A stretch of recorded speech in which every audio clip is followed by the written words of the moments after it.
Hola, buenos días. Buenos Buenos días. días, ingeniero. Nos tocaba ya el tema de compactación, ¿no? Sí, una, una Hola. cosita, ingeniero. Sí, ¿Me sí, escucha? sí, te Buenos escucho. días. Este, hablé con mis compañeros en el grupo y quería ver si había la posibilidad de que nos dé tiempito, ¿no? Para nivelarnos con el laboratorio y con su avance también. No sé si está de acuerdo usted. Ya. Escúcheme, después de terminar la materia, esto, vamos a hacer unas 3 clases por lo menos de práctica, o de solución de problemas, ¿ya? Entonces, en ese lapso de tiempo, el auxiliar ya tiene que estar al mismo nivel que nosotros, entonces puede ir haciendo su laboratorio. ¿Qué laboratorio ya hicieron hasta ahora? Estamos por granulometría, entrando. Sí, Fíjense, el auxiliar Alexander, ¿no? Sí, ingeniero. sí, Ya. ingeniero. Justamente a la mañana hablé yo, le dije que se ponga de acuerdo tienen que ser gravedades específicas, relaciones gravimétricas, relación de vacíos, porosidad, el peso específico del suelo, todas esas cosas tienen que hacer. Entonces, ahora la compactación que lo deje todavía porque es un tema que vamos a decir recién hacer, primeramente los otros. Entonces, mientras resolvamos problemas, ¿no es cierto? Porque, como les voy a repetir, por lo menos va a ser 3 clases, la resolución de problemas, voy a hacer de todos los temas. Hasta eso tiene tiempo de nivelarse para, para que demos el examen. ¿Ya? Entonces, aproximadamente unas 3 o 4 clases después de Claro, esta. exactamente. Ahora esta clase no creo que terminemos con compactación porque es larguito. Entonces tenemos esta clase y la próxima, ¿ya? Ya tiene una semana. Ahora, después de eso vamos a resolver problemas, por lo menos 3 clases. Decime, más bien vayan estudiando para que podamos resolver problemas y no solamente se dedican a copiar, sino que participen en resolver problemas. En su formulario y todo lo demás. De todos los temas vamos a hacer por lo menos 1 o 2 ejercicios. De todos. ¿Ya? Entonces, Esa era entonces nuestra consulta, ingeniero, ver si no nos podía dar esta semana, las clases de esta semana, para poder nosotros también estudiar lo del texto, y con el auxiliar tenemos incluso ensayos por rehacer porque hubieron fallas en el laboratorio que no pudimos terminar ciertos ensayos, y por eso también le pedimos esta semana para podernos estudiar el texto y nivelarnos, o sea, ensayos que ya hemos hecho pero que tenemos que rehacer. ya, pero eh, ¿qué pasó? Que no, ¿por qué salió mal? Falta de Tuvimos tiempo. un celo muy plástico, ingeniero, que no nos Falta de salió tiempo en del la copia tiempo. que son grande nunca. Ya, Más que todo sería, ingeniero, los conceptos que hemos avanzado con usted, los temas, nivelarnos con eso, porque hemos sentido que el avance ha sido un poco muy rápido y queríamos nivelarnos con los temas. Exacto, ese, ingeniero. Para por así eso también el- preguntarle nuestras dudas y también no tener exactamente, problemas con el ejercicio. eso lo vamos a hacer en la etapa de resolución de problemas. Significa que cuando se resuelven problemas también yo lo voy a hacer la parte de teoría, también les voy a preguntar y vamos a discutir. En cuenta, no es cuestión de venir a hacer como loco los ejercicios, no, es participativo. Aparte de eso va a hacer preguntas también de teoría. Por eso los cuestionarios que le di son más o menos preguntas claves, ¿no? De lo que le estoy dando. Entonces supongo que hayan hecho de todo eso. Falta solamente ya la última parte nada más del cuestionario. Entonces, al hacer el cuestionario tienen que leer el texto, ¿no? Ahora en la etapa ya de ejercicios va a haber por todo lo que es práctica y también lo de teoría. Más bien estudien para que me pregunten. Sí, Lean. exactamente, por eso, ingeniero, era que si le pedíamos si es que nos podía dar, si hay una posibilidad de que nos dé una semana para leer todos los conceptos y también hacerle nuestras preguntas, nuestras dudas Escúcheme, niña, y para que, yo he sido estudiante también como ustedes, ¿no? Por ejemplo, cuando un ingeniero no sabe un tema específico, va a su casa y lee. No le dice que den una hora para que aprenda lo que no le entendía en el trabajo. Olvídense, acostúmbrense a no ser así, por favor. Hagan un pequeño esfuerzo, una hora diaria de leer no le va a llevar mucho tiempo. Es poco. Y como le digo, ¿no es cierto? Tenemos de esto 2 clases todavía. Después de eso vamos a ir haciendo problemas y ustedes para cada tema va a ir resolviendo y leyendo un poco. No hay gran cosa de esto, nada de complicación tiene. Porque si les dejamos una semana, después van a venir exámenes y van a tener problemas ustedes. Mejor si lo terminan con la materia antes que les carguen con otra materia, ¿no? Pero por mí, yo, como les digo, yo les doy si quieren 15 días. Pero 15 días es sin pasar clase, sin nada. Yo sé que no todos van a leer el horario de clases. Una cosa es llevar la teoría y otra cosa es el horario de donde tienen que profundizar el aprendizaje. De eso se trata la universidad. Terminaremos la materia, vamos a resolver problemas y ahí hacen preguntas. Porque, como les digo, por lo menos 3 clases vamos a ocuparnos en problemas. No se asusten. Bueno, empezaremos la materia, por favor. Bueno, inicialmente, para cuando hablamos de compactación, podemos definir a criterio, no siempre lo que está escrito. ¿Qué es compactar? Compactar un suelo es aplicar una energía de compactación para que el suelo disminuya su relación de vacíos, haya mejor interacción entre granos, para que el suelo sea más resistente, aumente su capacidad de soporte y además sea estable. ¿Por qué hablamos de estabilidad? Justamente imagínense ustedes una carretera que esté, o un terraplén, donde no se haya compactado. Pasa un vehículo cualquiera, va a dejar huellamiento, ¿verdad? Huellas profundas. Y por tanto ese suelo no está soportando nada. En cambio, cuando ya está compactado, seguramente va a pasar un vehículo y ya no se ve el huellamiento. Entonces, ¿qué ha pasado ahí? Con la compactación lo que hemos hecho es justamente disminuir su relación de vacíos. Al disminuir la relación de vacío, hemos hecho que el suelo sea más compacto, incrementa su capacidad de soporte a las cargas y lógicamente es más estable. Bueno, entonces para compactar, lógicamente que hay varias técnicas y aquí justamente vamos a hablar de las más principales que hay. Entonces, en un suelo, dijimos ya anteriormente que ¿no es cierto? En un suelo hay sólidos, agua y aire. Por eso estamos hablando de parte gaseosa. Los sólidos son relativamente incompresibles y soportan los fuerzas cortantes estáticos. El agua también es incompresible, pero la resistencia del esfuerzo cortante es solo por la viscosidad del agua. El aire es compresible, pero también su resistencia solamente debido a su viscosidad nada más para soportar el bolso de corte. Las presiones que actúan en la masa de los suelos saturados se dividen en 2 tipos. Uno, aquellas presiones que transmiten directamente de grano a grano. Justamente aquí es donde actúa la presión efectiva, que ya hemos visto. ¿Qué es la presión efectiva? Es el incremento de presión, donde hay mayor interacción para que los sólidos soporten el esfuerzo de corte. En cambio, el agua y el aire no soportan el esfuerzo de corte.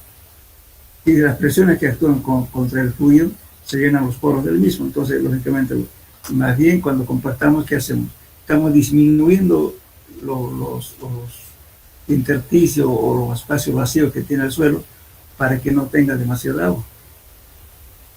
Y el agua justamente, si tenemos exceso de agua en un suelo, ¿qué pasa?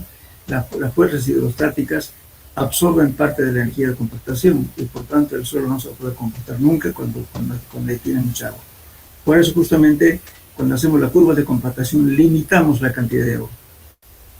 No podemos compactar con menos agua ni más agua, sino con la humedad ideal. A esa humedad lo vamos a conocer como humedad óptima. Y la densidad que se alcance, la mayor densidad, eso se llama densidad máxima. Entonces, el laboratorio que hacemos primeramente, ver el tipo de suelo, para qué tipo de cargas vamos a compactar. ¿Por qué les digo eso? Puede ser para, por ejemplo, para un tráfico liviano o tráfico alto. Si van a pasar camiones bastante cargados y con un volumen de tráfico muy grande, entonces tenemos que exigir que la compactación sea mucho más exigente y por tanto la construcción va a costar más caro también.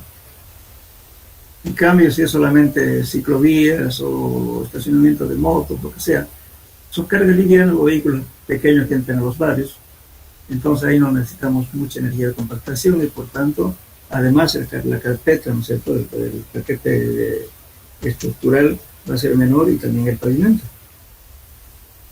Entonces, escogemos primeramente qué tipo de cargas va a soportar eso. Luego, ¿qué más? El tipo de suelo con que contamos.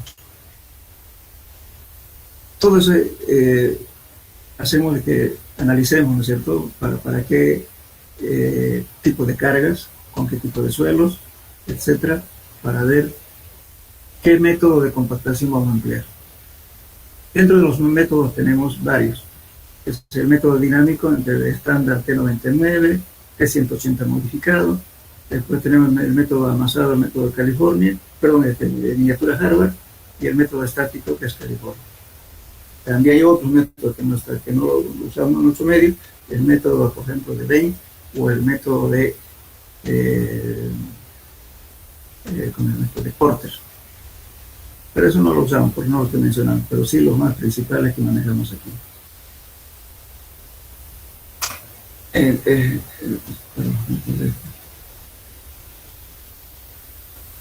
La compactación. Entonces, como decía, el tipo de compactadoras que puede haber son justamente, ¿no es cierto?, el rodillo, aplanadoras, rodillos lisos, o de llantas, rodillos de pata de cabra, rotadores, etc. ¿No? Existe una gran variedad de diferentes tipos de equipos para diferentes tipos de suelos. No todos los equipos que se utilizan en el campo son adecuados para cualquier tipo de suelo. Por ejemplo, el rodillo pata de cabra, ¿para qué tipo de suelo se usa? Para suelos arcillosos. Y en cambio, una aplanadora, ¿no es cierto?, o vibratoria, podemos utilizar justamente los suelos granulares. También se utiliza en arcillas, pero los rodillos lisos, aunque sean vibratorios, no podemos hacer esa compactación para represas, por ejemplo, o diques.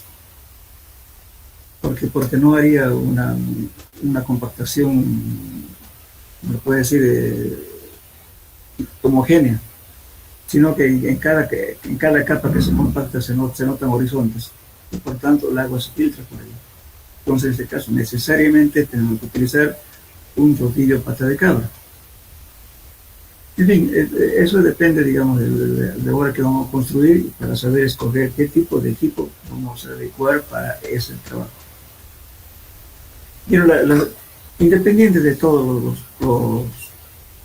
los métodos o los equipos que empleemos, que se obtiene en realidad con la compactación. Se establece un contacto más firme entre partículas. Las partículas de menor tamaño son forzadas a ocupar los vacíos formados por los de mayor dimensión. Cuando un suelo está compactado, aumenta su valor de soporte y se hace más estable. Como las partículas se hallan firmemente adheridas después de la compactación, la masa del suelo será más densa y su volumen de vacío quedará reducido al mínimo. Y la capacidad absorbente del agua disminuirá debido a la compactación. Lógicamente que los espacios vacíos que son más chicos, lógicamente la acumulación de agua dentro de las partículas van a ser menores. Bien.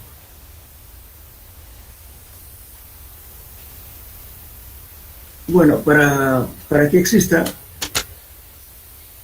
una adecuada lubricación o disminuir la fricción existente entre partículas, debe controlarse la cantidad de agua. Si es excesiva, las fuerzas hidrostáticas se empujarán y tendrán aquí. Por eso, lo que estamos hablando aquí, porque entendamos lo que aquí me estoy refiriendo. Por ejemplo, esta curva. Esta es la curva de compactación. Esta es curva de estabilidad, perdón, la curva de cero vacío de aire, curva de saturación. Esta es curva de estabilidad de calor. Cuando estamos compactando el suelo, empezamos a compactar con menos humedad y vamos a tener una densidad relativamente baja. Aumentamos un poco de humedad y vamos a tener otra densidad, va a ir incrementando sucesivamente. Y si nos excedemos de la cantidad de agua, entonces más bien en vez de subir empieza a bajar otra vez la densidad y vamos a obtener una curva de este tipo. Por eso en la compactación hay que hacer por lo menos 3 puntos de subida, como podemos llamar aquí, que están incrementando, y aquí ya es de bajada porque llegué al valor máximo y está empezando a bajar. Entonces, la fuerza hidrostática del agua absorben a la energía de compactación. Entonces, paralelamente a esa compactación que hacemos, ¿no es cierto?, podemos tomar justamente otras pruebas que vamos a tener la curva de estabilidad.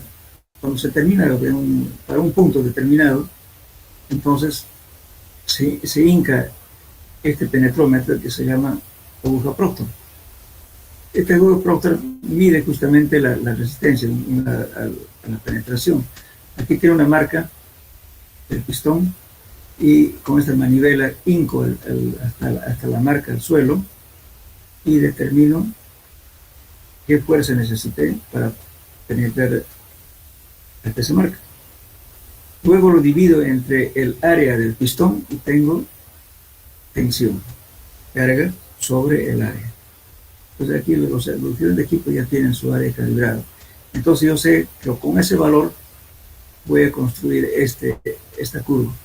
Para cada punto determinado hago un punto hago penetración y divido entre el área y voy a tener un punto. Con esto voy a construir justamente la curva de estabilidad. Entonces, entonces acá voy a tener un valor máximo, ¿no es cierto? De aquí, aquí está la densidad máxima. Entonces, con esta densidad máxima, entonces voy a tener un valor que va a ser referente para poder controlar la densidad de campo. Entonces, este equipo de aguja Proctor sirve para dos cosas. Uno, para hacer la curva de estabilidad en el laboratorio y sirve para hacer el control de densidades en el sitio, ya en el lugar de trabajo. Entonces, en el lugar de trabajo, lo que entonces yo tengo que alcanzar este valor, que es correspondiente a la densidad máxima. Entonces, en el lugar de trabajo con esta misma aguja, en el área donde se está compactando, voy a probar como si está próximo o igual que el valor que obtuve en la curva de compactación en el laboratorio. Entonces, si está bien, si está igual que eso, quiere decir que llegué al máximo ya de compactación. Si digo menos, entonces voy a sacar el porcentaje, cuanto menos. Entonces, eso nos da dos funciones, como decía, para hacer la curva de compactación, perdón, la curva de estabilidad, y la otra es para control de compactación en el sitio. Para eso nos sirve esta aguja Proctor. Para la curva de saturación simplemente es analítica. Teniendo la humedad, teniendo el valor de G sub S, justamente esto que tienen que hacer en el laboratorio, pero es que no han hecho, gravedad específica de los sólidos. Y van a tener el gamma sub M, también tienen que hacer. Son ensayos relativamente fáciles. Esta es una clase. Agarren una arena para que sea más fácil hacer el ensayo. Y determinan también el gamma. El gamma sub M es simplemente sacarse un pedazo de arcilla y ese pedazo de arcilla lo pesan y van a tener peso húmedo. El problema es calcular el volumen. ¿El volumen cómo se hace? Se coloca un recipiente con mercurio, se lo enlaza con un cristal que tiene el laboratorio para enlazar el mercurio, y lo van a, porque el mercurio tiene siempre una protuberancia para arriba porque su cohesión es bien grande. Nunca va a estar horizontalmente el mercurio, siempre con una protuberancia hacia arriba. Entonces para eso se utiliza un nivelador, podemos llamarlo, pero en el suelo se llama vidrio de reloj con pínulas. Las pínulas son porque tienen 3 puntecitos. Simplemente se llama vidrio, o sea, me estoy refiriendo a esto. Fíjense. de-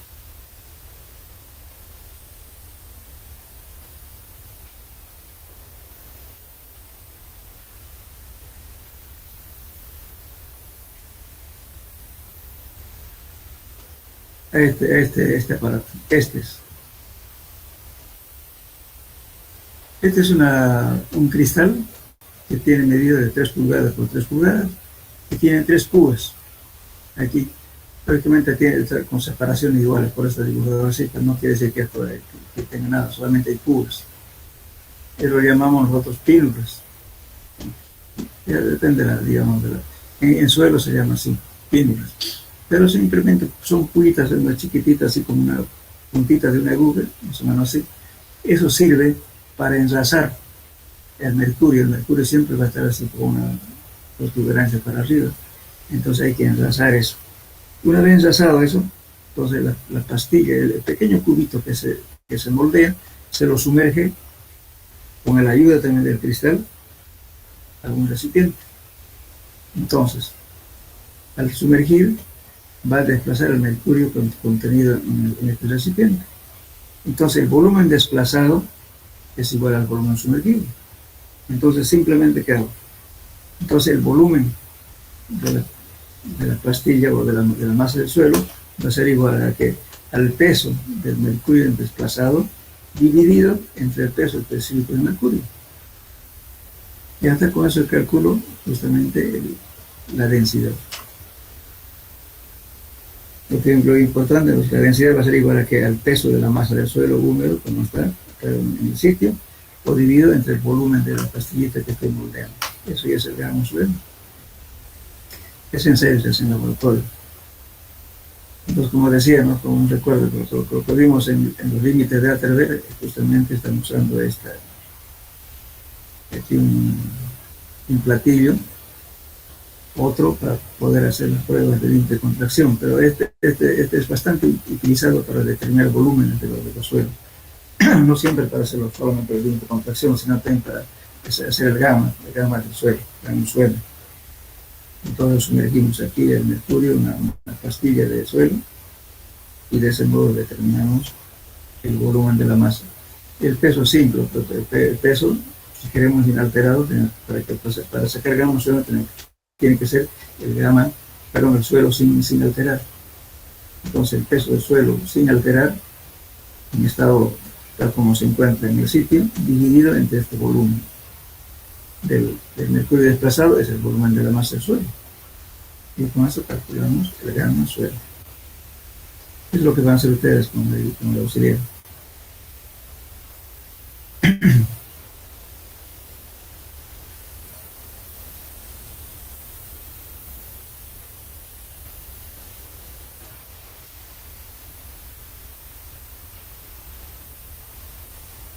Bien. Entonces, lógicamente ya la forma de preparar la muestra, todo lo demás vamos a la próxima clase. Y lo que quería mostrarles es lógicamente que entonces cuando estamos en una curva de compactación debería hacerse estas 3 curvas, pero ahora resulta que en nuestro medio es solamente costumbre de hacer esto, la curva verde, que la curva A. La C la pueden calcular analíticamente, se calcula en función de qué S y la humedad que tiene el suelo y el peso analítico. Eso para cada punto se va a hacer un punto y se une, y este es el punto, se llama curva de saturación, o también curva de cero vacío de aire. Entonces, para tratar de tener el valor del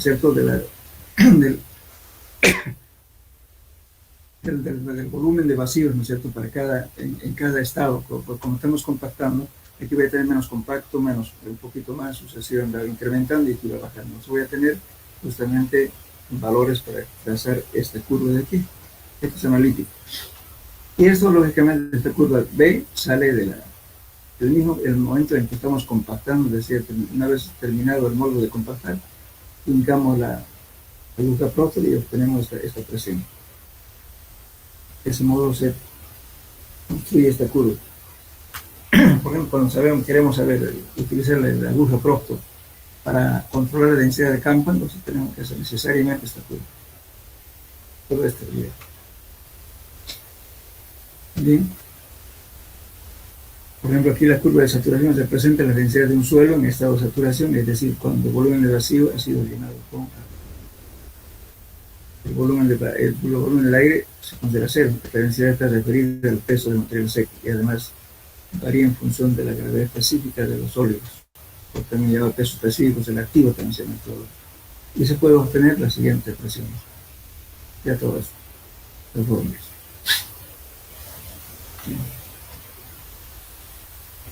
Entonces, para poder compactar un suelo, como decían, ¿cierto? Antes de hablar, para que tengan idea, hablaremos primeramente de las curvas. Lo siguiente. Vamos a hablar de los métodos para compactar, los métodos directos y los métodos indirectos.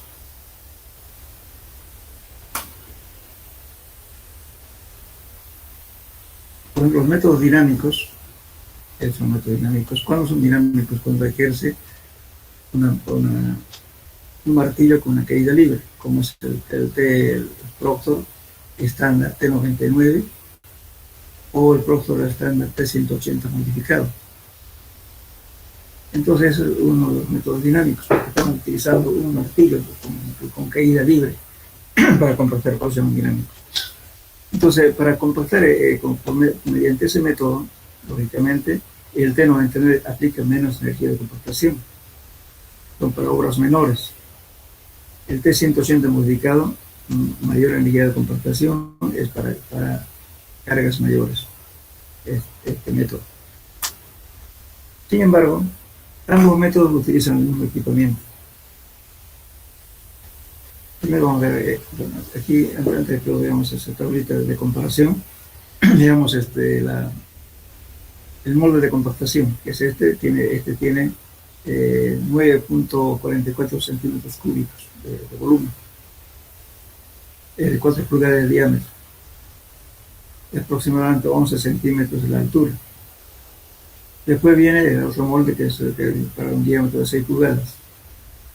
Aquí tiene un collarín, que se llama collar de extensión o collarín, lo se llaman collarín. Entonces, cuando compactamos, dependiendo del método, si compactamos el T99, vamos a compactar en 3 capas. Y cuando compactamos mediante el método T180 modificado, vamos a compactar en 5 capas, no en 3. Puede ser este equipo o bien este. Ahorita vamos a ver la diferencia para cuando usamos este y cuando usamos este. Y lógicamente, la última capa que coloquemos, como este collarín está inserto a este cilindro, entonces están juntos. Entonces se pasa por lo menos casi una media pulgada para que cuando saquemos este collarín quede un poquito de protuberancia aquí arriba. Entonces, con la ayuda de un elemento cortante, lo enlazamos y obtenemos la muestra contenido en el molde. Eso va a ser el volumen real del molde. Entonces, pesamos y obtenemos el peso de la masa del suelo. Sacamos una porción del suelo, generalmente, además de recomendable sacar siempre del centro, para que hagamos solamente una humedad. Ahora, si en caso sacamos de un borde aquí de la parte superior, entonces tenemos que sacar de la parte de abajo también. Y luego promediarlo, las dos humedades. Para no hacer eso, entonces toma un valor intermedio. Entonces, todos los datos que estamos obteniendo es para aplicar esta fórmula. Fíjense, el peso húmedo, volumen de la masa del suelo, que es el volumen de la muestra que está en el cilindro, 100 más la humedad por 100. Pero si no quieren complicarse esto, entonces ponen aquí 1 más la humedad en decimales, ya no están multiplicando por 100. Más simple, no equivocarse, preferible utilizar la humedad en decimales. Aquí pongo 1 más humedad en decimales. Y así ya no estoy multiplicando por 100. Bien, entonces, así no me complico, fíjense, que en este caso tengo que agregar su M, 100 más en porcentaje por 100.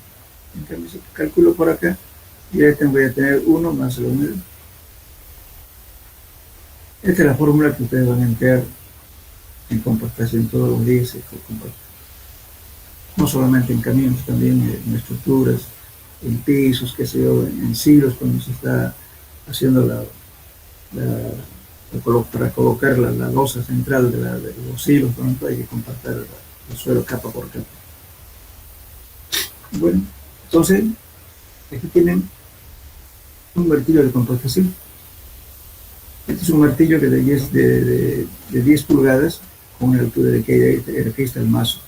Entonces con esta manivela se suspende y esta es una funda. Una funda donde se agarra con la mano de acá y con la otra se levanta esto.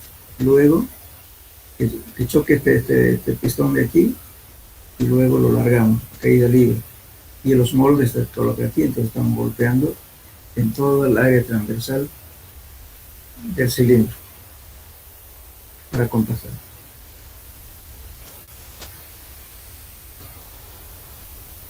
Ese es el procedimiento de compactación. Ahora ya que conocen el equipo, vamos a hacer la comparación, fíjense. Decimos esto para cargas menores y esto para cargas mayores. Yo tengo los moldes de compactación pueden ser de 4 pulgadas y de 6 pulgadas. En T99, en T180 también 4 y 6, cualquiera de los dos moldes. ¿En qué varía? Número de capas, aquí en este método es 3, o sea, hay que compactar en 3 capas, y aquí en T100% modificado se compacta en 5 capas. Cuando utilizo los moldes de 4 pulgadas, doy 25 golpes por capa, pero en 3 capas. Aquí utilizo también moldes de 4, pero 25 golpes por capa para moldes de 4 pulgadas, pero en 5 capas. Bien, si tuviera grava con partículas mayores de 3/4 de pulgada, entonces voy a utilizar moldes de 6 pulgadas. Entonces en ese caso voy a usar 56 golpes para moldes de 6 pulgadas, pero en 3 capas. En cambio en esto, 56 golpes por capa para moldes de 6, pero en 5 capas. Es otra variante. Ahora el peso del martillo es 5.5 libras, aquí es 10 libras. Altura de caída es 12 pulgadas, aquí es 18 pulgadas. Después las mallas, que 3/4 y número 4, tengan pocas utilidades. Entonces eso nos diferencia qué cosa, el número de capas, el peso del martillo, la altura de caída. O sea, todo eso que nos está diferenciando el T99 con T100% modificado.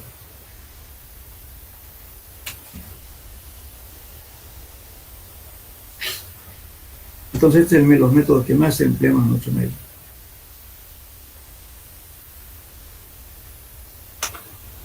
Después tenemos otro método, que es el siguiente. Esto lo van a hacer en laboratorio, que piensa ahí.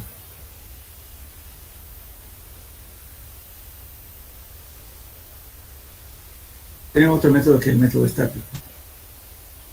El método estático, en vez de utilizar un martillo para golpear, ¿no es cierto?, una losera con caída libre, utilizamos un gato hidráulico. El método más conocido es el método de California, usado en el Departamento de Carretera Estado de California. Pero hoy en la actualidad dice hay una tendencia de utilizar los métodos dinámicos, o sea que este método se utiliza muy poco. En nuestro medio, casi nunca.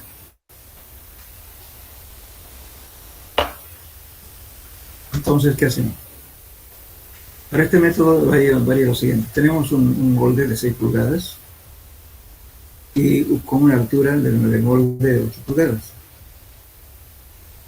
Y vamos a ese molde que hay que llenarlo con muestras, ¿no es cierto? No por capas, sino una sola vez por simple traspaleo. ¿Qué quiere decir eso? Hacer la muestra, llenarlo al molde con una poluña o con un batilejo, hasta que llene. Luego de llenar, se toma una varilla de de 5 octavos, con punta redondeada, igual que para hacer con de obra, y se golpea no se golpea, sino se suncha para poder sacar el aire atrapado que podía haberse quedado al momento de colocar la muestra. Una vez realizado eso, entonces coloca supongamos que este haya sido un molde. Entonces lo que hago es, primeramente lo voy a complementar con la muestra, luego voy a varillarlo, como se dice, para que el aire salga por aquí. Luego aquí coloco una plancha metálica y sobre ella lógicamente se coloca el pistón del gato hidráulico para que aplique una presión. Entonces el suelo, cuando voy aplicando la presión, va a ir bajando la placa. Entonces por eso el volumen es variable en este caso. En cambio lo del MT90 que 180 el volumen es constante. Eso depende del molde. Pero en cambio aquí va a variar porque va a depender de la lubricación que tenga los suelos, entonces uno se va a ir deformando con más, ¿no es cierto?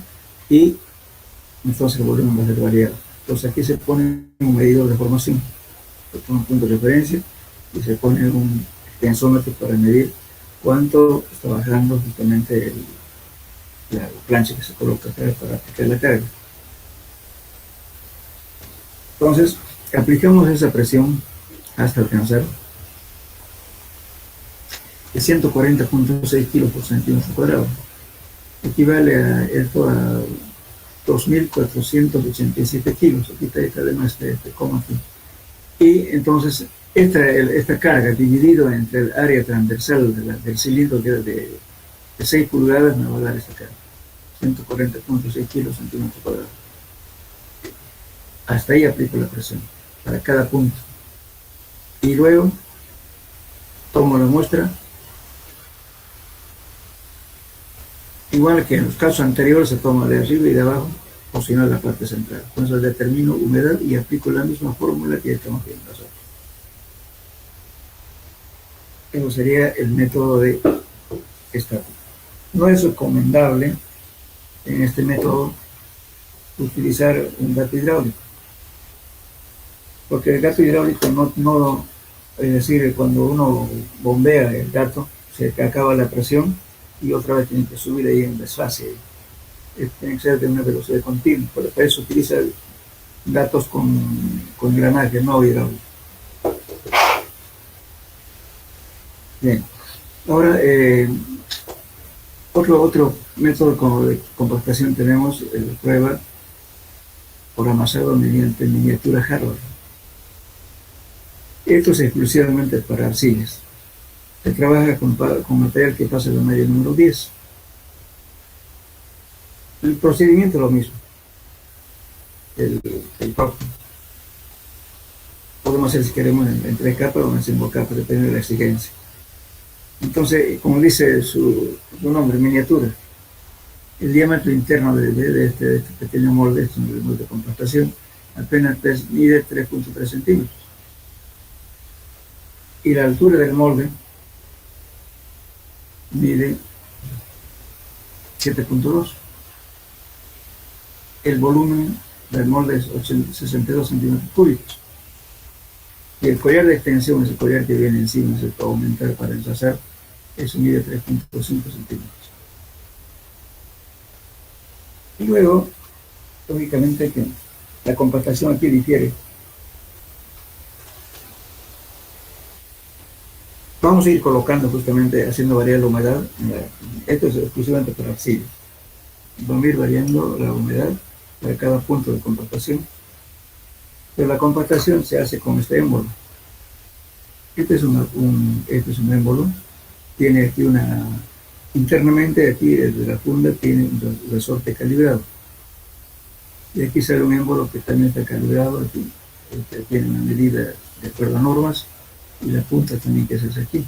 Entonces, agarrando con la mano esta funda de acá, se lo presiona al suelo, en este pequeño molde, y vamos contando la cantidad de golpes que le estamos, no golpes, la cantidad de veces de apretada, podemos llamar así, porque estamos hincando hasta que la presión del resorte llegue a su final. Soltamos, apretamos, soltamos y apretamos así. Entonces estamos haciendo justamente, porque no hay un medidor que diga hasta aquí nomás, sino que hay que apretar hasta que el resorte esté completamente comprimido. De ese modo se hace la compactación.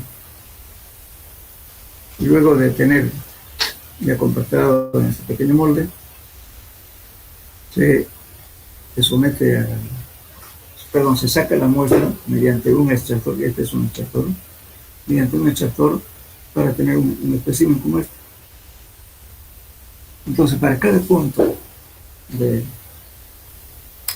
compactación yo puedo someter esta, puede ser una prueba adicional que se llama compresión inconfinada. Entonces, como esta altura es 2 veces el diámetro, entonces yo puedo hacer una prueba de compresión inconfinada. Con eso voy a determinar, para cada punto de variación de la curva, puedo determinar cuánto es su capacidad de soporte.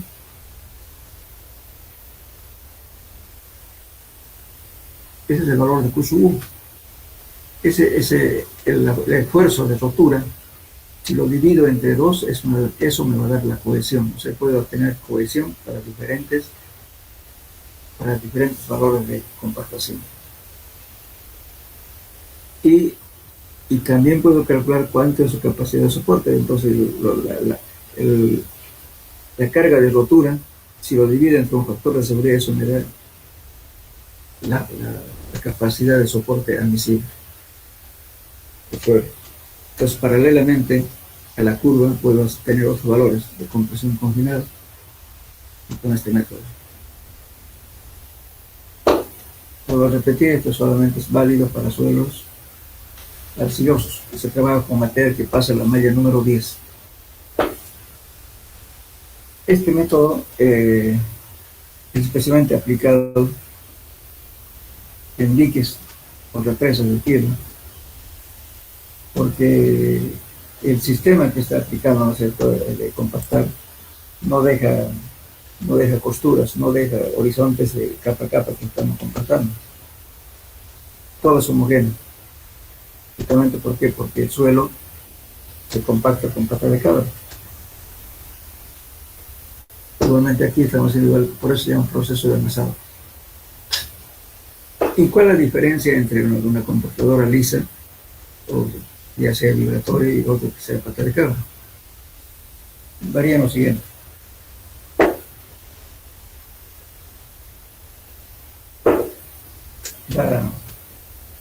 El método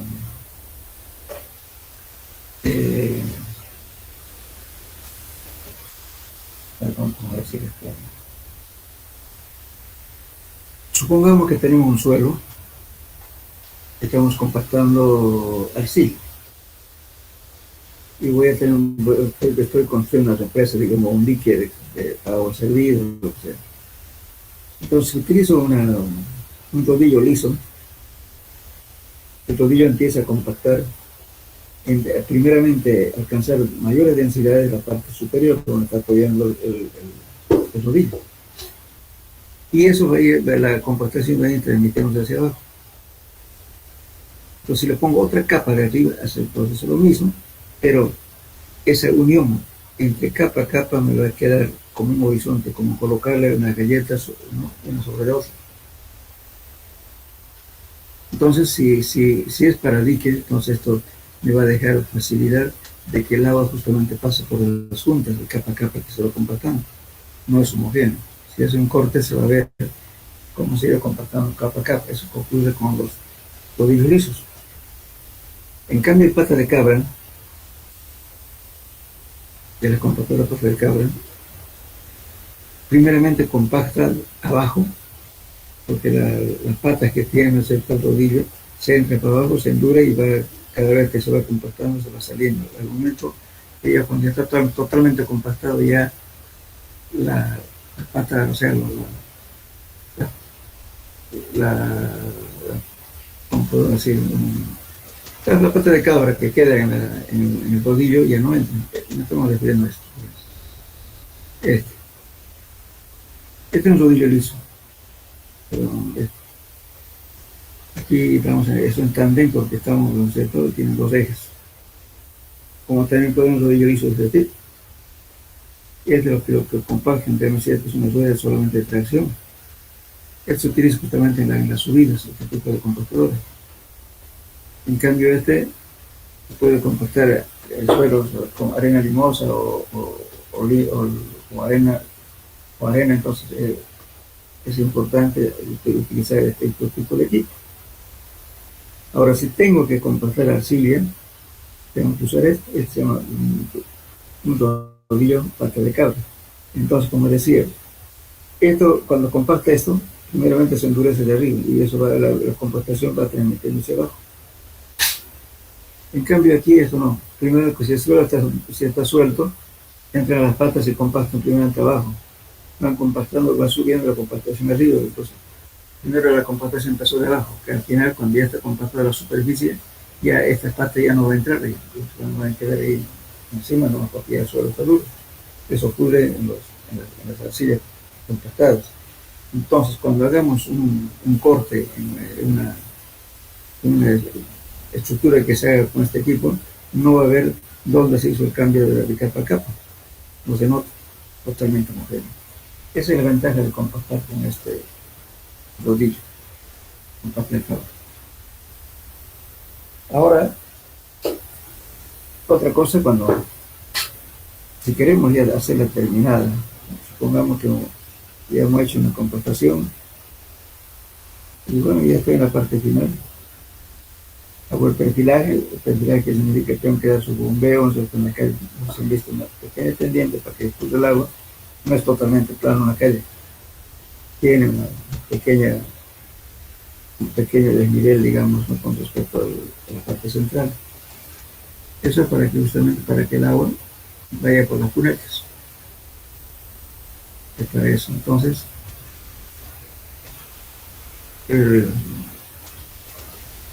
cuando estoy compactando esto, ¿no es cierto? Lógicamente, el operador tiende a no irse a la orilla. Entonces, cuando controlamos la densidad, siempre va a fallar en los bordes, no tanto en el parte central, porque aquí el operador, como tiene confianza en la parte central, a veces sobrepasa varias veces más que en la orilla. En la orilla a veces lo ponen cordones, entonces no quiere acercarse para no sublinar los cordones. Entonces, por siempre hay problemas en los bordes, unos 80 o 70 centímetros del borde. Una vez realizado eso, se controla y se le pasa directamente a este rodillo con ruedas neumáticas para que haga la terminación. Entonces esta compactadora con ruedas neumáticas tienen que estar debidamente inflados. No pueden estar muy inflados ni desinflados. Si tiene mucho aire que va a pasar, va a haber aquí una protuberancia y va a dejar huellamiento. Y si está mal inflada, lo mismo, hay traslape entre huellas y por tanto también va a estar traslapado. Entonces este equipo se utiliza no solamente, digamos, en perfilaje cuando ya se va a pavimentar, también después del pavimentado. Porque los pavimentos flexibles, ¿qué hacen? La parte final, primeramente después de colocar la carpeta, pasa en este rodillo. Después del rodillo pasa esto, para el toque final. Entonces, esos son los equipos que se emplea en la práctica para compactar un suelo. Ahora, también hay otros equipos pequeños que generalmente se utiliza en algunos lugares, digamos, inaccesibles, donde no podamos meter equipo grande. Eso ocurre a veces en las cimentaciones de las viviendas, o también en el terraplén, cuando uno está acercándose del terraplén hacia los estribos de un puente, por ejemplo. Entonces ahí, como no puede entrar el equipo grande, entonces se compacta con este tipo de compactador. Este es un saltarín que tiene un eje excéntrico que hace ese equilibrio. también hay tipo planchas, en fin, hay diferentes variedades, ¿no es cierto?, de los equipos para compactar. Pero cuando se usa este equipo pequeño, hay que reducir el espesor de compactación. Entonces, si quieren, anótenlo. La compactación adecuada de capa a capa debe ser por lo menos entre 18 a 30 centímetros. Lo ideal es trabajar entre 20 y 25 de altura para colocar capa a capa. Si colocamos, por ejemplo, unos 60 centímetros, 70 centímetros, no vamos a compactar bien. Te va a compactar el encima, pero abajo del suelo. Se puentea. Por tanto, ellos no tienen problemas. Porque con el tiempo los vehículos circulan, hay cambios de humedad y va a ir deformándose el suelo. Entonces, por eso es importante el espesor de la capa para compactar cuando utilicemos en todo, en los equipos, como lo puedo repetir, no se debe exceder de la altura de compactación. Por eso el control de densidad solamente se hace hasta 14 centímetros. Entonces, si yo compacto una capa de 50, bueno, no voy a poder ni siquiera evaluar. De repente la parte de abajo va a quedar suelta y voy a tener deformaciones en las carreteras, hundimientos en la estructura, en fin. Entonces, por eso es conveniente no excederse de la altura de compactación.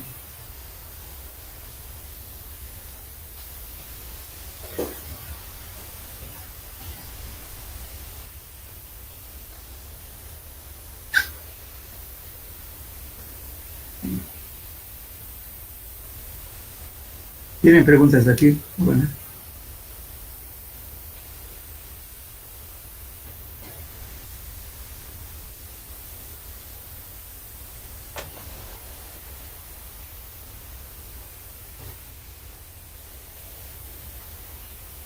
¿No hay nada? ¿No hay dudas?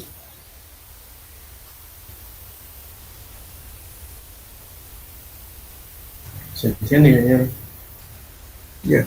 Escúchenme, vamos a ver lo siguiente. Para que compacten un suelo,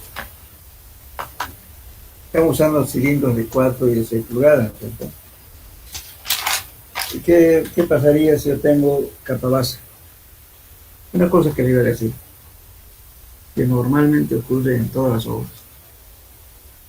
Cuando estamos compactando un suelo, especialmente cuando hay capa base, controlan la densidad de campo y resulta que la densidad no da el valor que se dio en la curva de compactación.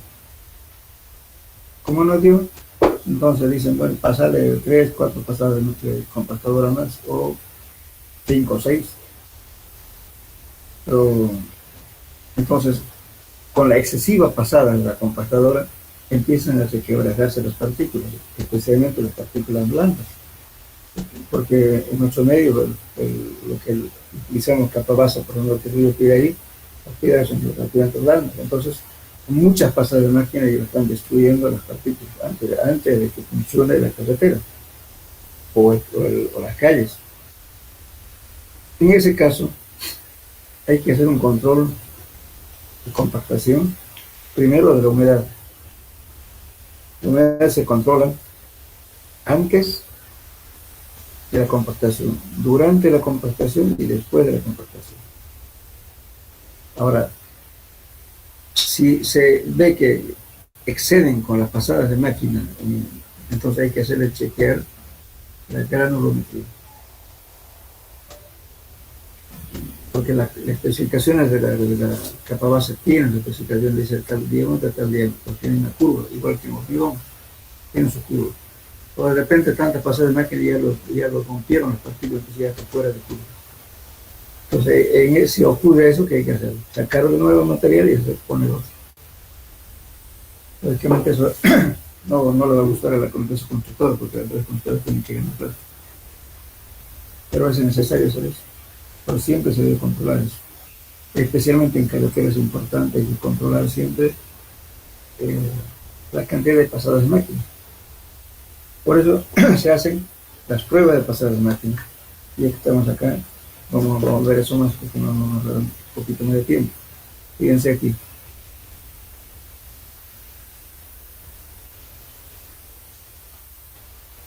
Aquí.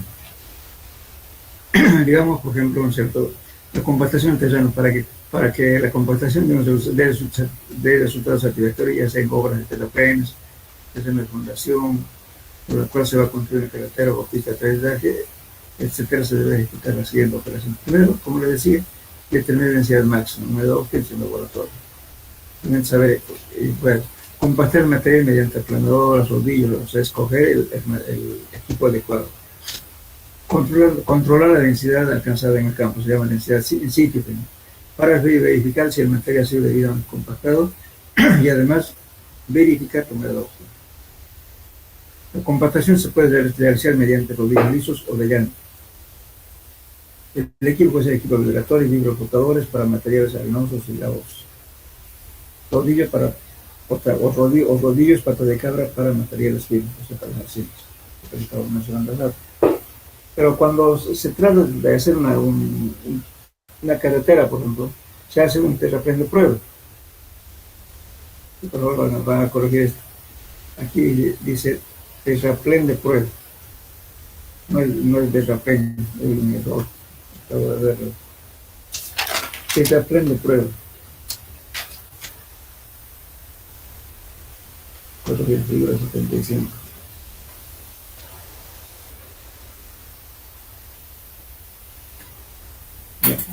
Entonces, ¿cómo se hace este terraplén de prueba?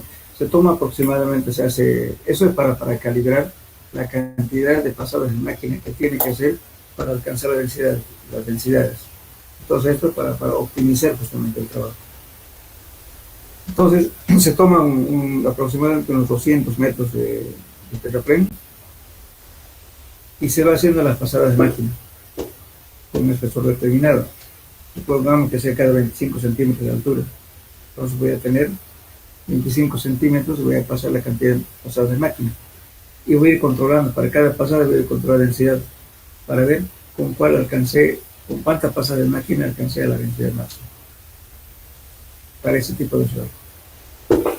Entonces, eso justamente ese tramo, amerita hacer eso cuando tenemos un gran volumen de material y además que sea bastante largo el tramo de carretera. Si solamente va a ser unos cuantos metros, ¿para qué va a gastar plata en esto? Entonces la prueba le está diciendo aquí número de pasadas, sabe con qué número de pasadas va a llegar a ciertas densidades. Por ejemplo, aquí con 4 pasadas de máquina llegué casi a 1,98 más o menos. Entonces de repente por 4 o 5 pasadas de máquina ya llegué a la densidad máxima. Aquí entonces se toma, entonces el operador se dice, bueno, vamos a poner el suelo de tantos centímetros y uno controla tantas pasadas cuando hablamos de máquina estamos hablando de pasadas de compactador. Aquí, entonces paso digamos 4, entonces ya decimos que estamos ya a la densidad máxima, entonces estamos optimizando nuestra pasada de más, porque esas pasadas de más que está gastando combustible de esta máquina y horas de trabajos de la gente. Entonces, lo que tienen que tratar es justamente la cantidad necesaria para llegar a la densidad máxima. Aquí tenemos casi, fíjense, estamos hablando casi de aproximadamente de 6.5 aproximadamente, ¿no es cierto? Llegó a la densidad máxima y se mantuvo constante. Entonces, nuestro tercer de prueba nos arrojó que para el número de pasadas, que sé yo, con número de 6 pasadas de máquina, ya alcancé la densidad máxima de 2. Eso se hace cuando, repito, cuando los tramos son largos y que el material que vamos a utilizar no es variado.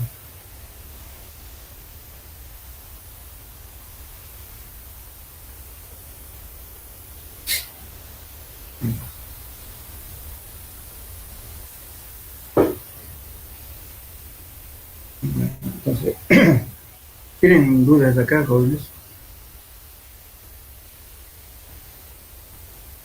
Hola.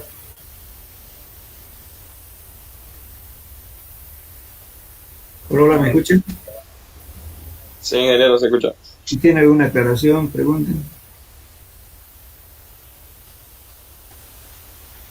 Todo lo que estamos hablando, justamente, es importante que ustedes lo tomen en cuenta, porque el pavimento, ya sea una calle o aeropuerto, lo que sea, no falla tanto por problemas digamos, del espesor del pavimento, sino son más que todo problemas de suelos. A veces están controlando la densidad cada 100 metros, pero ¿qué pasó para los 30, los 40, los 50? De repente hubo un problema de acolchonamiento, por ejemplo. Aquí se quería aclarar, ¿qué significa acolchonamiento? Supongamos que ustedes han compactado, hablando en terraplén, pero en la subyacente posiblemente puede, por diferentes factores. Uno podría ser que el suelo en el suelo tenga un pequeño bolsón de material. Cuando se dice acolchonamiento, ¿qué significa? De que el suelo está saturado, ¿no es cierto? Y que eso se está asentando. O sea, cuando tengo un suelo, digamos, saturado, pongo encima el material y lo estoy compactando muy bien, pero ya después, cuando ya el suelo empieza a dejar que salga el agua de los espacios vacíos, el suelo se va deformando, se va hundiendo, va reduciendo su volumen. Entonces, esa reducción de volumen transmite hacia esta superficie, hasta el pavimento. Pero de repente, después de un tiempo, aparece un hundimiento en esa parte. Eso ha sido justamente debido a un acolchonamiento que no se detectó. Puede ser durante la construcción en los subbasantes, o en su defecto, de repente, en su base también. Cuando están trayendo material, muchas veces, como sacan de un acopio grande, de repente vienen tesones de arcilla, o material orgánico, ¿no es cierto? Troncos medio podridos, qué sé yo. Entonces, vienen, echan con boquete y pasan la moto y se lo compactan. Entonces, en ese caso no se está llevando un control adecuado. Por eso, cuando se coloca el suelo sobre el terraplén, hay que poner siempre un ayudante que verifique si no hay telones o si no hay palos. Entonces, eso es lo que hay, entonces tienen que botar manualmente, ¿no? Para la expresión de los telones de arcilla, de los palos, hay que botarlo para que no haya problemas después.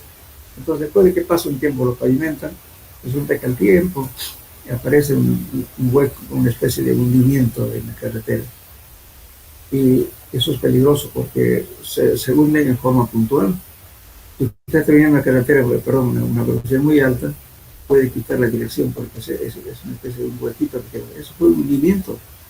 Eso, pues repito, puede ser porque había una madera podrida que acabó de podrirse, o en su defecto hubo la arcilla o limo totalmente saturado, se salió el agua y ha hecho que se deforme y sea una cosa muy puntual. También puede haber tensiones más largos. Eso se detecta, hay que tratar de detectar antes de colocar el pavimento. ¿Y cómo se controla eso? Hay dos formas. Uno, puede agarrarse un listón de 2x2 de madera dura y se golpea a la superficie compactada. Si esa superficie tiene un sonido sordo, quiere decir que ese suelo no está bien compactado, o abajo de ese suelo, pero mal compactado. Entonces hay que hacer, con la pala de vizcacha hay que hacer el agujero y ver a ver qué pasa abajo a diferentes profundidades, hasta determinar si hay un colchón. Y lo otro es que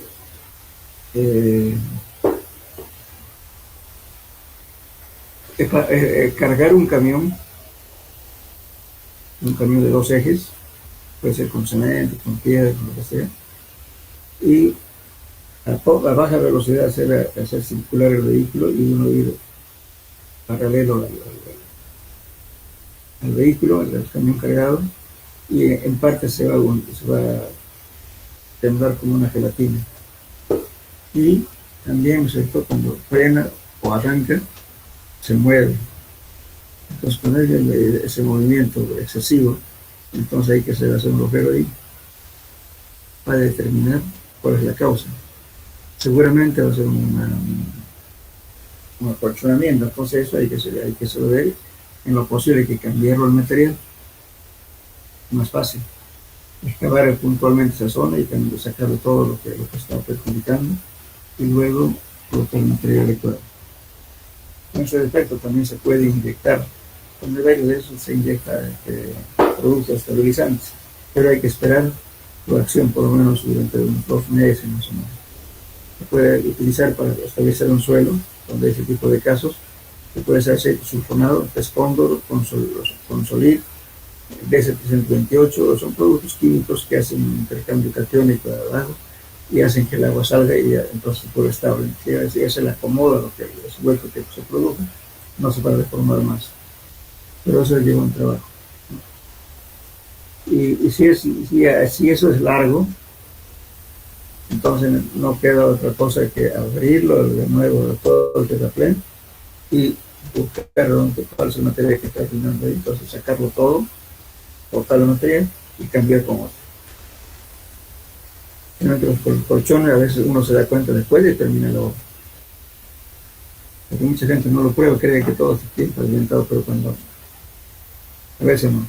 Fíjense, cuando compactan, por ejemplo, cuando hacen un cruce de tubería del Sabapac, hacen el cruce de tubería después por la calle. ¿Y qué hacen ahí? Pese que la Sabapac les paga, los que trabajan ahí les paga porque compactan. No compactan, solamente le ponen tierra suelta, después en la parte superior, cuando están por terminar y desazar a nivel de calle, ¿qué hacen? Lo ponen el material y lo golpean ahí, lo compactan y para seguridad le echan un poquito más de tierra encima, esperando que se hunda, ¿no es cierto? En el momento que pasan los vehículos, no lo dejan enlazado, sino con un poquito más de tierra, como una corona. Eso es problema porque no está más compactado. Y cuando ocurre ese fenómeno, entonces muchas veces el suelo circula el agua en el suelo, en el subsuelo, y luego empieza a acumularse las partículas. En varios casos se han dado, por ejemplo, hundimientos transversales en las calles, en la avenida, y también longitudinalmente. De repente hay una tubería y todo, pero longitudinalmente, entonces, si no han hecho ese control de densidad de campos para la ejecución de la obra, entonces, cuando ya está pavimentado, se notan las fallas. Pero la primera falla que siempre le culpan al ingeniero es que no sabe construir, que la está hundiendo en la calle. Pero no es que eso no ha sido causa del ingeniero, sino que otra institución ha hecho un mal trabajo. Eso ocurre generalmente en las calles, esa falla. ¿Por qué? Porque la gente encargada, los contratistas, que eso no lo hacen bien y todo.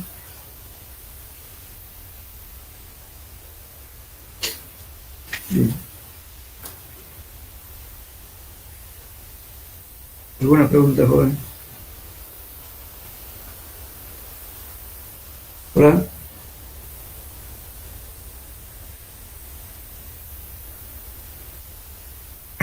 Hola, hola. ¿Me escuchan? Sí, ingeniero, se le escucha. Bien. Bueno, ¿tienen tiempo unos 5 minutos más?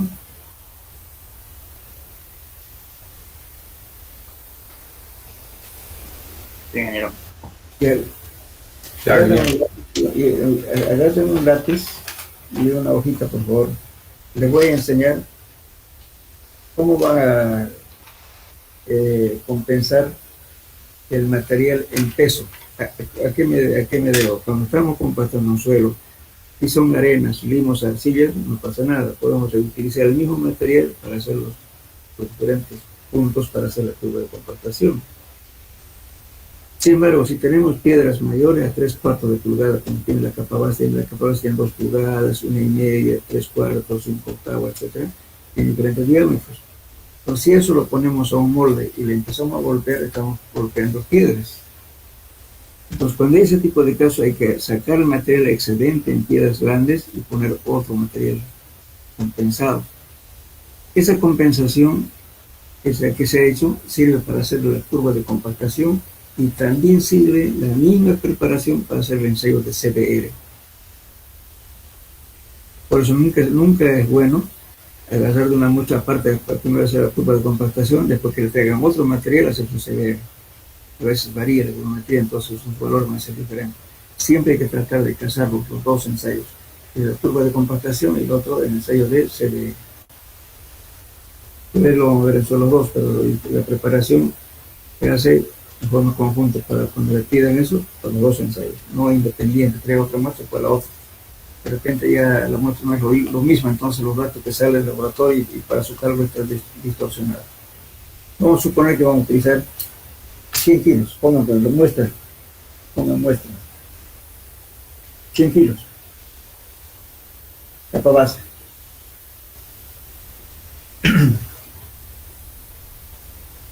Mayores a 3/4 pulgadas. O sea, la capa base tiene partículas medio de 3/4, tiene de 1,5, de 1, de 3/4 hasta 2 pulgadas. Bien, entonces vamos a hacer, supongamos, en cada molde de compactación aproximadamente entra alrededor de 6 kilos. Entonces, para hacer la curva de compactación vamos a utilizar por lo menos unos 6 puntos. Entonces significa cuánto. 6 por 6, 36 kilogramos que necesitamos. Y para hacer el CDR necesitamos 3 moldes. Estamos hablando de moldes de 6 pulgadas. Entonces, necesitamos entonces 3 por 6, 18. Entonces 6 más 8, 14. En total serían 55 kilogramos que necesitaría para hacer mis ensayos. ¿Por qué estoy hablando de esto? Resulta que mucha gente, ingenieros, traen capa base al laboratorio y le están trayendo 20 kilos, 30 kilos para hacer compactación y hacer CDR de capa base. Por lo menos tienen que traer 100 kilos si quieren hacer bien la cosa. A veces traen de distancias lejanas. Eso no alcanza. Por eso no se van a olvidar esto. Cuando tiene partículas mayores de 3/4 hay que compensar el material. ¿Están entendiendo? Entonces supongamos que tengo 100 kilos de capa base. ¿Ahora qué hago? Esa muestra lo pongo en la superficie y lo cuarteo. Cuartear significa que lo voy a dividir en 4 partes. A, B, C y D. Entonces, ¿qué hago? Agarro, entonces toda esa muestra me está pesando 100 kilos. Puedo agarrar C y D o A y D, como quieran, dos partes, ¿cierto? Supongamos que agarramos C y B. Eso que sea, por así decirle, 60 kilos. Y me sobran A y D 40 kilos. Sumados son los 100. Entonces voy a preparar estos 60 kilos. Voy a preparar. Entonces pongamos. Entonces, ¿qué hago yo? Voy a tamizar estos 60 kilos. Voy a tamizar. Están escribiendo, ¿no? Para compensar. ¿Hola? Sí, ingeniero. Ya. Entonces hemos cuarteado y lo hemos dividido en 2 partes la muestra. C y B, 60 kilos, A y D, 40 kilos, total 100. Ahora voy a agarrar esa muestra de CD, que son 60 kilos, y lo voy a sacar el excedente de sus piedras. Entonces, ¿qué voy a hacer? Voy a tamizar en el tamiz número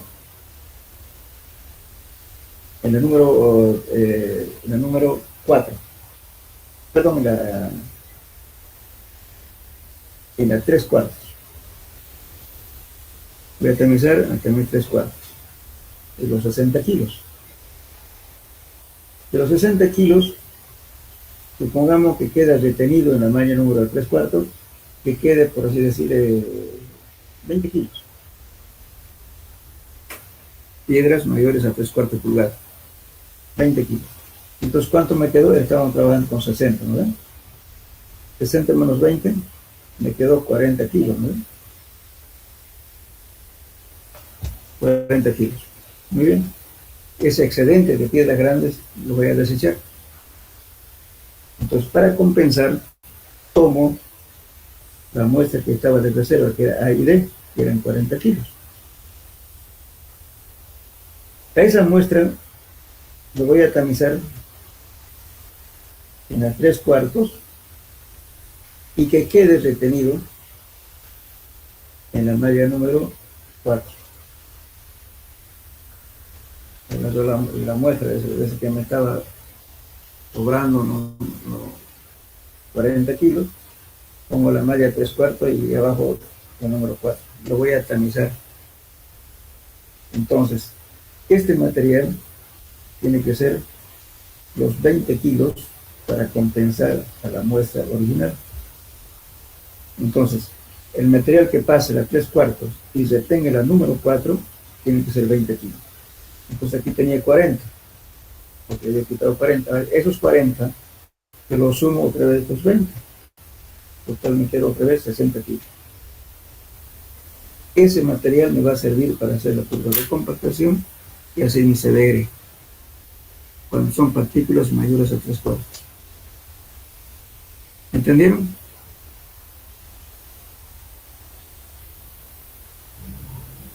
Sí, ingeniero. Por favor, no me van a estar compactando piedras, ¿eh? Lo primero, cuando hay piedras grandes se tamizan a 3/4. ¿Cuánto quedó? Bien, muy bien. Entonces se separan, se lo dividen en dos, porque si no quieren cualquier, por lo menos dividenlo en dos. Entonces un montón lo apartan, el otro montón trabajan. Ahí preparan, lo tamizan a 3/4. Lo pesan, cuánto quedó de esa muestra. Primero el peso total. Después lo van a pesar cuánto quedó en la malla 3/4. Todo lo que quedó lo desechan. Entonces agarran la otra porción, lo tamizan en la malla número 3/4, que pase 3/4, pero que quede retenido en la malla número 4. Esa muestra lo pesan, tiene que reemplazar a lo que lo botaron, el material que estaba de más, el material grueso. Ese material es con el que se trabaja para hacer la curva de compactación y hacer CDR. ¿Está claro? Por eso siempre es conveniente, cuando se trata de capa base, llevar por lo menos unos 100 kilos para que trabaje en el mismo laboratorio. A veces da el caso como no llega la muestra, que dice el ingeniero, ¿sabe qué? Dices, entonces, a las partículas, dice, gruesas que está desechado, ¿por qué no lo convean y lo parten, dice, y lo reemplazan lo que falta? No, ya no es lo mismo, pues. Es una aberración, porque no es real lo que estaban trabajando la muestra. Lo que hay que pretender es que la muestra que vamos a emplear en la carretera o lo que sea original, tal como está.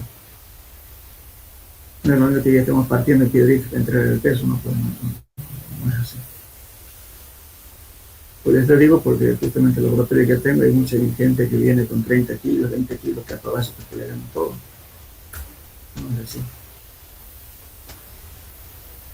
Bien, entonces, ¿entendieron el caso o quieren que le aclare esta compensación?